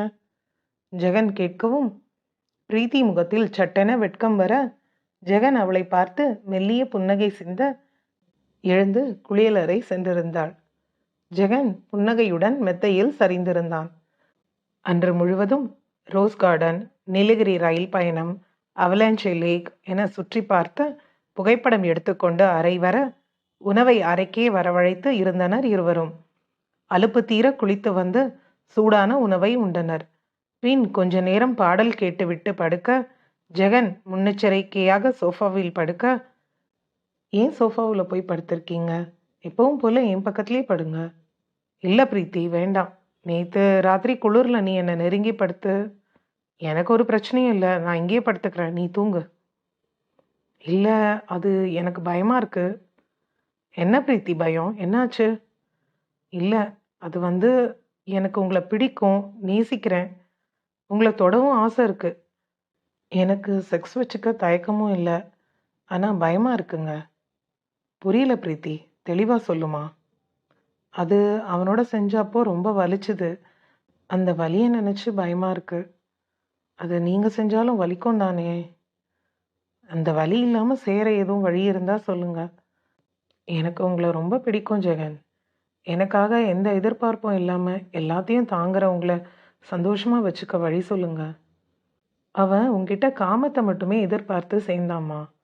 அதான் அவன் சுகத்தை மட்டுமே பார்த்து உனக்கு வலி கொடுத்துருக்கான். தாம்பத்தியம் வலி கொடுக்காதுமா. இங்கே இருக்கிறது காதல் பிரீத்தி. தாம்பத்தியத்தில் காமம் கூட அன்பின் வெளிப்பாடு. 2 பேருக்கும் இதில் நிறைவு முக்கியம். சரி, இங்கே வந்து தூங்குங்க. பிரீத்தி கூற ஜெகனும் அவளின் அருகே படுத்து கொண்டான். இன்று மழை வரவில்லை, ஆனால் பிரீத்தி அவனை அணைத்து கொண்டாள். பெண் அவள் அதற்கு மேல் எப்படி இதை முன்னெடுக்க என யோசிக்க ஜெகனும் அணைத்திருக்க இருவரின் இடையே இயல்பான தாம்பத்திய வாழ்வு தொடங்கியிருந்தது. காதலை அறியாது காமம் மட்டும் அறிந்த பெண் அவளுக்கு காதலையும் தாம்பத்தியமும் என்னவென கற்றுக் கொடுத்தான் அந்த ஆண்மகன். காலையில் அவன் முகம் பார்க்க முடியாது விலகி சென்றவளை கைவளைவில் பிடித்து கொண்டவன், வலி எதுவும் இல்லை தானே? ஜெகதீஷ் கேட்க, வலி இல்லை, சோர்வு இருக்கு. 2 பேரும் வெளியே போகாமல் இன்னைக்கு ரெஸ்ட் எடுத்துட்டு மறுபடியும் டயர்டாகலாமா? ஜெகன் கேட்கவும் பிரீத்தி அவன் நெஞ்சிலே முகம் சாய்த்து அவளின் வெட்கச்சிவப்பை பூசியிருந்தாள். வாசகர்கள் அறிந்து கொள்வதற்காக. ரேப் விக்டம் என கூறப்படும் பெண்களுக்கும் காதல் என ஏமாந்த பெண்களுக்கும் இல்லறம் என்பதும் தாம்பத்தியம் என்பதும் இயல்பான ஒன்று கிடையாது. அந்த நாளின் வலி அவர்களின் நெஞ்சில் பதிந்து போயிருக்கும். மறக்க நினைத்தாலும் மறக்க முடியாத கொடுங்கனவு அவை. அதிலிருந்து அவர்கள் இயல்பு வாழ்க்கைக்கு எளிதில் திரும்பினாலும் ஆணுடன் உறவு வைத்து கொள்வது என்பது எளிதான ஒன்று அல்ல. சில நாவல்களில் கதைகளில் இவர்கள் காதலனோடு கணவனோடு இணைவது போல காட்டுவது கதைக்காக மட்டுமே. உண்மையில் ஒரு பெண் அந்த சம்பவத்தை மறந்து மீண்டு வருவது என்பது அந்த பெண்ணின் மனதைரியம் பொறுத்தே ஆகும். அத்தியாயம் 6 நிறைவு பெற்றது. அத்தியாயம் 7. இன்றும் முதலில் கிளம்பி நிற்கும் ஜெகனும் பிரீத்தியும் இன்று அறைக்குள் இருக்க கவின் மைதிலியுடன் கிளம்பி ஜெகனுக்கு அழைக்க இருவரும் 1 மணி நேரம் அவர்களை காக்க வைத்து கிளம்பி வந்தனர். பின் முதுமலை வனவிலங்கு சரணாலயம் சென்று வந்து வெங்கடேஸ்வர பெருமாள் கோவில் மற்றும் அண்ணாமலை முருகன் கோவில் என சென்று வந்தனர். இரவு மணி 7:30 ஆகும்போது அறை வந்தவர்கள் குளித்து முடித்து உணவு உண்டு உறங்க வர ஜெகன் பிரீத்தியை ஆசையாக நெருங்கியிருந்தான். பிரீத்தி கண்ணில் சோர்வோடு அவனை பார்க்க ஜெகன் முதலில் அதை கவனிக்காது அவள் மேல் படர்ந்திருக்க அவளோ பாதி தூக்க கண்ணில் மறுப்பு சொல்லாது அவனை அவள் மீது படரவிட்டிருந்தாள். ஜெகன் பிரீத்தி காதில் அசைவ வார்த்தைகளை ரகசியம் போல் பேச அவளோ பாதி தூக்கத்தில் அதற்கு முனகலுடன் பதில் கொடுக்க ஜெகன் அவளை கவனித்து சட்டென விலகியிருந்தான். பிரீத்தி அரை தூக்கத்தில் அவனை கை நீட்டி அழைக்க அவளை நெருங்கி நெற்றியில் முத்தம் வைத்து தூங்க சொல்ல, இல்லை நான் தூங்கல, வாங்க. பிரீத்தி அழைக்க, கண்ணில் சோர்வு தெரியுது, எனக்கும் தூக்கம் வருது, நாளைக்கு பார்த்துப்போம், தூங்குமா. கோவம் இல்லை தானே? இதுக்கு எதுக்கு கோவம், தூங்குமா. ஜெகன் தலைவருட தூங்கி இருந்தாள். ஜெகன் தான் அவளையே பார்த்து அமர்ந்திருந்தான். வெகுநேரம் கழித்து உறங்கச் சென்றவன் அலைபேசி எடுத்து நாளை மதியம் வெளியே செல்லலாம் என்றும் அதுவரை அழைக்க வேண்டாம் என்றும் தகவல் தர விழித்திருந்த கவின் அதை படித்துவிட்டு புன்னகையோடு சரி என பதில் அனுப்பியிருந்தான். காலை பிரீத்தி குளித்து வந்து ஜெகனை எழுப்ப எழுந்தவன் காஃபி ஆர்டர் கொடுக்க சொல்லிவிட்டு காலை கடமைகளை செய்ய குளியலறை புகுந்து கொண்டான். காஃபி வரவும் இருவரும் குடித்து முடிய கப்பை வைத்தவன் அவளை பக்கம் அழைத்தான். பிரீத்தி உடனே அவன் அருகில் வந்திருக்க ஜெகன் அவளை நெஞ்சில் சாய்த்து கொண்டு அவளின் விரல்களை அவன் விரல்களால் வருடி கொடுத்தான். பிரீத்தி அவனோடு இன்னும் நெருங்க, பிரீத்தி, எனக்கு உன்கிட்ட சில கேள்வி கேட்கட்டுமா? கேளுங்க. என்னோட சந்தோஷமா இருக்கியா? எதுவும் பிரச்சனை, மனஸ்தாபம் இருக்கா? அப்படியெல்லாம் எதுவும் இல்லைங்க. நீங்க இருக்கும்போது எனக்கு என்ன பிரச்சனை வரப்போகுது? அப்போ எதுவும் பயம் இருக்கா? இல்லைங்க. ஏன் இப்படியெல்லாம் கேட்குறீங்க? ராத்திரி வரலன்னு என் மேலே கோவமா? அசதியாக இருந்தது. அதான் நான் வந்தேனே, நீங்கள் தானே தூங்க சொன்னீங்க. பிரீத்தி குரலில் நடுக்கமும் உடலில் பதட்டமும் கண்ணில் கண்ணீரும் சேர பேச, எதுக்கு இப்போ உன் வாட்டர் ஃபால்ஸ் ஓப்பன் ஆகுது? நான் கேள்வி தானே கேட்டேன், அதுவும் சும்மா தெரிஞ்சுக்க. இதுக்கு ஏன் பதட்டம் நடுக்கம் எல்லாம்? ரிலாக்ஸ் பண்ணுமா. எனக்கு எந்த கோபமும் இல்லை. நேற்று அவ்வளோ சோர்வில் கூட எனக்கு நோ சொல்லாமல் வந்திருக்க. உன்கிட்ட கோவப்பட முடியுமா? அப்புறம் ஏன் இந்த கேள்வியெல்லாம்? என்கிட்ட எஸ் சொல்ல முடிகிற உன்னால் ஏன் நோ சொல்ல முடியல? வேண்டாம்னு சொல்லியிருக்கலாம் தானே நேற்று? சோர்வோடு அரை தூக்கத்தில் ஏன் கூப்பிட்ட? நேற்று நான் உன்னை சரியாக கவனிக்கலம்மா. கவனிச்சிருந்தா உன்கிட்ட நெருங்கி இருக்கவே மாட்டேன். சாரி பிரீத்தி. உங்ககிட்ட எப்படி வேண்டாம்னு சொல்லுவேனா? நான் உங்களை அவ்வளோ நேசிக்கிறேன் ஜெகன். எனக்கு எதுக்கு சாரி? பிரீத்தி மின்னகையுடன் சொல்ல, பிரீத்தி, சொல்கிறேன்னு தப்பாக நினைக்காத. முதல்ல உன் சுய உணர்வுகளுக்கு மதிப்பு கொடு. பிறர் தர்றதில்லை நேசமும் அன்பும். முதல்ல உனக்கு நீயே கொடுக்க வேண்டியது தான் அன்பும் நேசமும். அப்புறம்தான் அடுத்தவங்க தர்றது. உனக்கு தூக்கம் வந்தா கூட வேண்டாம்னு சொல்ல முடியாத அளவுக்கு என்ன அன்பு என் மேலே? இது அன்பு இல்லை, பற்று. உன் அம்மா அப்பா தராத அன்பை நீ தேடுறேன்னு புரியுது. அதுக்காக உன் அன்புக்கான ஏக்கத்தை இன்னொருத்தர் கையில் ஆயுதமாக தராத. அதை வச்சு தான் உன்னை காயப்படுத்த முயற்சி செய்கிறாங்க. நீ இன்னொருத்தர்கிட்ட அன்பை தேடு, தப்புன்னு சொல்ல மாட்டேன். அவங்க கிட்ட அடிமையாக உன்னையே வைக்காத, அது நல்லதில்லை. எந்த அன்பும் ஒரு எல்லையில் இருக்கிற வரை தான் அழகு. அளவுக்கு மீறினா அமுதமும் நஞ்சு தான்.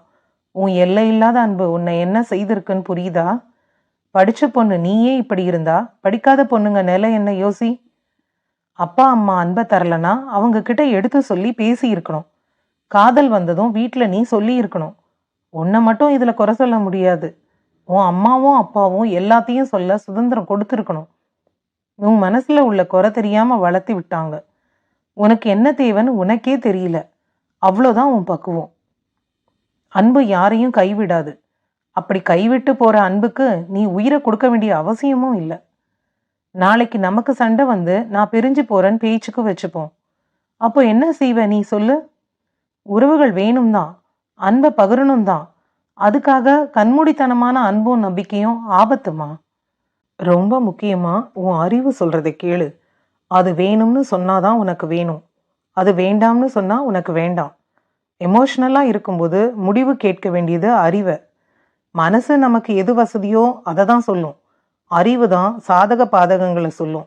ஒரே ஒரு முறை அழுத்தம் திருத்தமாக நீ முடியாது, வேண்டாம், மாட்டேன் அப்படின்னு இளங்கோ கிட்ட சொல்லியிருந்தா நம்ம வாழ்க்கை இந்த 4 மாசமும் எப்படி இருந்திருக்கும் தெரியுமா? சரி, எனக்கு பக்குவம் இருந்தது, நான் உணர்வை புரிஞ்சுக்கிட்டேன். அதனால நம்ம வாழ்க்கை சீராக போயிட்டுருக்கு. இதே திரும்ப உன் உடம்புக்கும் உன் பணத்துக்கும் இல்லை ஏதோ ஒரு தேவைக்கு தேடி வந்தவங்க கிட்ட நீ இந்த உண்மையை சொல்லியிருந்தா என்ன நடந்திருக்கும் சொல்லு? அவன் நெஞ்சில் சாய்ந்து அவன் மடியில் படுத்து அழ ஜெகன் அவள் தலைவருடி மீதம் சொன்னான்.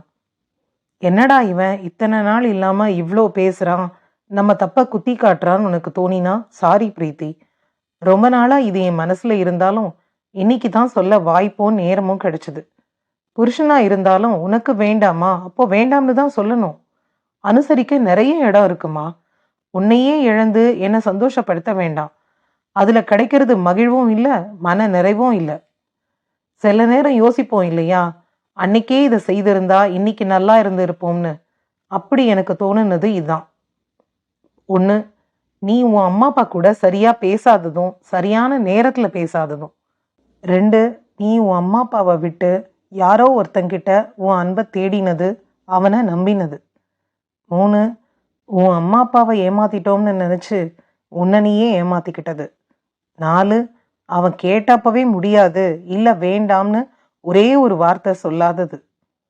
வாழ்க்கை ஒரு பெரிய பாடமே நடத்தின அப்புறமும் உன் இயல்புல மாற்றமே இல்லாதது. எனக்கும் காதல் இருந்தது, ஆசை இருந்தது, அவளை தொட எண்ணமும் இருந்தது. ஆனா அது முறையில்லாத காமமா போயிடக்கூடாதுன்னு உறுதியும் இருந்தது. கற்பு பெண்ணுக்கு உடல்ல இல்ல, மனசுல. நீ கெட்டு போயிட்டதா என்னைக்கு அவனுக்கு என்னைக்கு சரின்னு சொன்னியோ அந்த நிமிஷமே. ரேப் விக்டம் அத்தனை பேரும் கற்புக்கரசி தான். ஏன்னா அவங்க மனசை யாரும் தொடல. உன் மனசை ஒருத்தன் கெடுத்திருக்கான், அதுவும் உன் அனுமதியோட. என்ன ஆனாலும் உனக்கு இனி நான் இருப்பேன் பிரீத்தி. உனக்குள்ள இருக்கிற பழைய பிரீத்திய இங்கேயே விட்டுட்டு வா.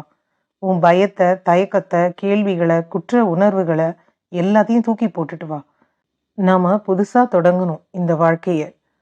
அதுக்கு நீ உறுதியான மனசோட புது பிரீத்தியா வரணும்.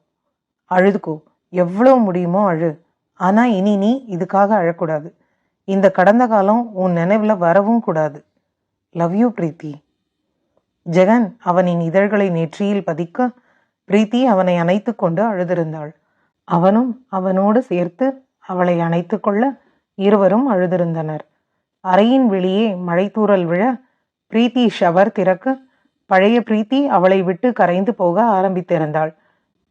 ஜெகன் புன்னகை முகமாக அவனும் பிரீத்தியும் நேற்று கோவிலில் எடுத்த புகைப்படத்தை அவனின் முகநூல் முகப்படமாக மாற்றியிருந்தான். கவின் வெளியே செல்வோமா என குறுஞ்செய்தி அனுப்ப ஜெகன் டோன்ட் டிஸ்டர்ப் அஸ் என்று பதில் அனுப்ப கவின் புன்னகையோடு அடுத்த பதில் அனுப்பும் முன் ஆஃப்லைன் சென்று இருந்தான் ஜெகதீஷ். பிரீத்தி குளித்து வர கதவின் முன் டு நாட் டிஸ்டர்ப் என்ற அட்டையை மாட்டியவன் அவனின் இல்லற வாழ்க்கையை நிறைவோடு தொடங்கியிருந்தான். சுபம். இக்கதையை பற்றிய எழுத்தாளர் கௌரி முத்துகிருஷ்ணன் அவர்களின் குறிப்பு என் குரலில். வணக்கம். எனக்கு கதையை தாண்டி சில விஷயம் சொல்லணும். அம்மா அப்பா அன்பு தரல, ஸோ வேற நபரை தேடி போனேன்னு சொல்றதெல்லாம் போங்கு.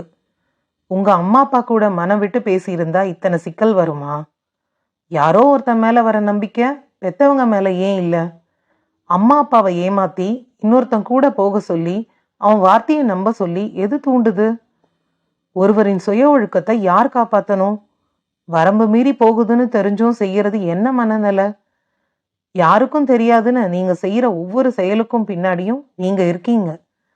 உங்களுக்கு தெரியும், சரியா தப்பா எல்லாம் தெரியும். உங்க மனசாட்சி கேள்வி கேட்கும். அதுக்கு பதில் சொல்லிதான் ஆகணும். கதையின் நாயகன் ஜெகன் ஜெகதீஷ். ஜெகன் போல ஆண்கள் குறைவு. இத்தனை பக்குவம் உள்ள ஆண் கிடைக்க மாட்டான். சரிதான், எல்லாருக்கும் இந்த பக்குவம் இருக்காதுதான். ஆனா இந்த கதையை படிக்கிற ஆண்கள் எல்லாரும் ஜெகனா இருக்க முயற்சி செய்யுங்க. அன்புக்கு ஏங்கி ஏமாந்த பெண்ணை வார்த்தையில கொல்லாதீங்க. முடிஞ்சா அவளுக்கு துணையா இருங்க. இல்லையா எனக்கு விருப்பம் இல்லைன்னு சொல்லிட்டு விலகி போங்க. அந்த பெண்ணை பத்தின ரகசியம் உங்ககிட்ட ரகசியமா இருக்கட்டும். இந்த சமூகம் அவ்வளவு எளிதாக ஒரு பொண்ணை கற்புக்கரசியா வாழ விடுறதில்ல. பஸ்ல போகும்போது கையெட்டாம கம்பிய பிடிச்சா கூட அந்த இடைவெளியில பெண்ணோட உடல் பாகத்தை தடவி பார்க்குற ஆண்கள் இருக்கிற வர எந்த பெண்ணும் உடலால கற்புக்கரசியா வாழ முடியாது. லேசாயிடுச்சு கொஞ்சம் தடவினா கற்பு போகாதுன்னு நீங்க சொன்னா, அதே போல ரேப் பண்ணாலும் ஏமாந்து போனாலும் கற்பு போகாதுன்னு நான் சொல்றேன். ஏன்னா கற்பு பெண்ணின் உடல்ல இல்ல, மனசுல. ஆக அவளை உடலை கொண்டு நேசிக்காது, மனதை கொண்டு நேசிங்க. ஜெகன் போல இருக்க பெரிய தவம்லாம் செய்ய வேண்டியதில்லை. ஒருத்தரோட உணர்வை புரிஞ்சுக்கிட்டாலே போதும். புரிதல் இருந்தா எல்லாரும் ஜெகன் தான். கொஞ்சம் புரிதல் கூடவே அன்பு, ரெண்டும் போதும். பிரச்சனையை பேசாது, தீர்வை பேசுங்க. கதையின் நாயகி பிரீத்தி. கொஞ்சம் கூட பக்குவமே இல்லாத பெண். ஒரே ஒரு முறை முடியாதுன்னு சொல்லி இருந்தா எதுக்கும் அவ கவலைப்பட்டு இருக்கவே வேண்டாம். அவ அம்மா அப்பா கிட்ட போய் அவளோட காதலை சொல்லி இருக்கலாம். இளங்கோ மிரட்டினப்போ அவளோட அப்பா கிட்ட சொல்லி இருக்கலாம். நான் ஒருத்தனை காதலிச்சேன், அவன் என்ன அதுக்கு கூப்பிட்டான், மறுக்கவும் என்னை மிரட்டி காரியம் சாதிக்க நினைக்கிறான்னு சொல்லி இருக்கலாம் தானே. அன்புக்காக ஏங்கி தன்னையே அறிவில்லாம இழந்திருக்க வேண்டாமே. ஒரே ஒரு நோ அவ வாழ்க்கையே மாத்தியிருக்கும். ஆனா அவ அதை சொல்லவே இல்லை. அப்பா அம்மா இல்லாம தானா நம்ம பூமிக்கு வரல தானே. செய்யறது தப்பு, எப்படி போய் அப்பா அம்மா முன்னாடி சொல்றது? அதுவும் தெரியாம செஞ்சா பரவாயில்ல, தெரிஞ்சுதானே செய்தோம். தப்புன்னு தெரிஞ்சே செய்துட்டு எல்லா தப்பையும் எப்படி போய் அவங்க கிட்ட சொல்ல முடியும்? ஆக தப்பாவே இருந்தாலும் தனக்கு வசதியா இருந்தாலோ இல்ல தேவை இருந்தாலோ செய்யலாம், சரியா? பெத்தவங்களை நம்பாத நீங்க யார நம்பினா என்ன, நம்பாம போனாதான் என்ன? பெண்களே, நோ சொல்ல கத்துக்கோங்க. யார் இல்லைனாலும் இந்த பூமி சுத்தம். பிரிவை, அன்பை, பிறர் எண்ணத்தை, கருத்தை எல்லாம் யோசிச்சு எஸ் சொன்னா கடைசியில இன்னொரு பிரீத்தியா தான் வாழணும். இங்க ஜெகன்கள் குறைவுன்னு சொல்றதும் பெண்களே நீங்க தான். ஆக உங்க சுய உணர்வுகளின் மீது கவனமா இருங்க. அனைவருக்கும் உணர்வுகள் மெல்லியது. வலி, அழுக, வேதனை, சந்தோஷம், சிரிப்பு, கோபம், வெறுப்பு, பயம், அருவருப்பு, காமம், காதல், அன்பு என அனைத்து உணர்வுகளையும் நீங்கள் எப்படி உணர்கிறீர்களோ அப்படித்தான் பிறரும் உணர்வார்கள். ஆக உங்களின் உணர்வுகளுக்கு வேண்டி அடுத்தவரின் உணர்வுகளை ஏன் காயம் செய்கிறீர்கள்? மனுஷனுக்கு மட்டும்தான் அடுத்தவன் உணர்வு விளையாட்டு. வெறும் 10 நிமிஷ சுகம்தானே காமம். கை குலுக்கி கழுவி இருந்தா யாருக்கும் நஷ்டம் இல்லையே. அந்த அற்ப சுகத்துக்காக சக உயிரை, உடல் அளவுல தன்னை விட வலிமை இல்லாத ஒரு பொண்ணை அன்பு காதல்னு சொல்லி அந்த பெண்ணோட மானம் போகுதுன்னு தெரிஞ்சும், அந்த பெண்ணோட குடும்பத்துல தெரிஞ்சா உயிரை விட்டுருவாங்கன்னு தெரிஞ்சும் நம்பிக்கை வார்த்தை பேசி ஏமாத்தி அவ வருங்கால வாழ்க்கையையும் அழிக்க முடிவு எடுத்து அந்த பொண்ணோட படுத்து அந்த 10 நிமிஷம் சுகத்தை தேடுற ஒருத்தனை என்னன்னு சொல்றது? இதுவும் ரேப் தானே, திட்டம் போட்டு செய்த ரேப். ஆக தன் உணர்வுகள் தானே எல்லாருக்கும் முக்கியம். உங்க உணர்வுகளுக்காக இன்னும் எத்தனை பேரோட உணர்வுகளை காயப்படுத்த போறீங்க, அழிக்க போறீங்க? சக உயிரோட உணர்வுகள் புரியாம போனா நம்ம என்ன மனுஷங்க? அதுவும் 6 அறிவோட இருந்து யாருக்கு என்ன பயன்? ஒருத்தரை அழிக்க ஏமாத்திர செய்யற முயற்சியை நல்லதுக்கு உபயோகம் செய்யலாமே. வளமாக வாழுங்க, பிறரையும் வாழ விடுங்க. எல்லை மீறிய அன்பு என்ன செய்யும்? இதோ இந்த கதைதான் ஒரு சாட்சி. ஆதீதங்கள் எல்லாம் அழ வைக்காமல் விடாது. கதையை பொறுமையாக கேட்ட வாசக நட்புகள் அனைவருக்கும் நன்றிகள். Please subscribe the channel. அன்பு அனைத்தும் செய்யும்.